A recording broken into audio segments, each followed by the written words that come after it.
I'd read a quote, I forget when it was, in the early 90s, that, again, for me, is these little things that, especially growing up, with groups like the Beatles and stuff like that, you never think of them as actually being people. It's just this magic. It's like the air and water. It's like, oh, it came from somewhere, but glad it's here, whatever, And I read this little quote. It said, the Beatles were humans. That's all it said. And the first 10 times I saw it, it just seemed too simple to have any meaning at all. But then the 11th time I saw it, I was like, oh my God, you're right. They're just people.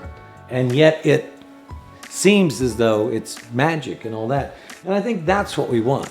We want to remind people that these things come from real humans who tried hard and succeeded, and tried hard and failed, and tried hard to do their art, and tried hard to raise their families. You know what I mean? I think that's when you see real things, especially the pile that's kind of on the napkin over there or whatever, it reminds you, oh yeah, this is a guy tinkering around. He's got ideas, and they're not all going to work, and they're not all going to succeed.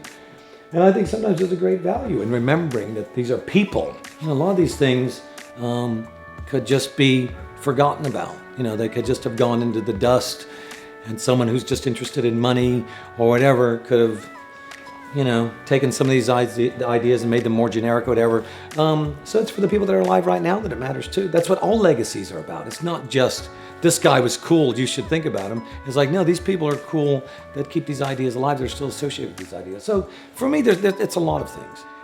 And so, I for the longest time, it seemed like it was just an urban myth or something, that it was, one of these Moog synthesizers. That's what everybody would say they are. It looks like that's what it says, and it's not till later that you realize it's called Moog, but we still think of it as a Moog synthesizer.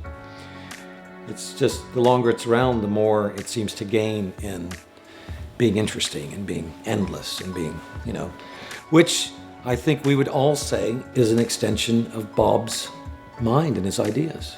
That's what all art really is in the end, We're not seeing their art, we're seeing them. Innovate, inspire, ignite creativity, be a part of our work. Support the Bob Moog Foundation.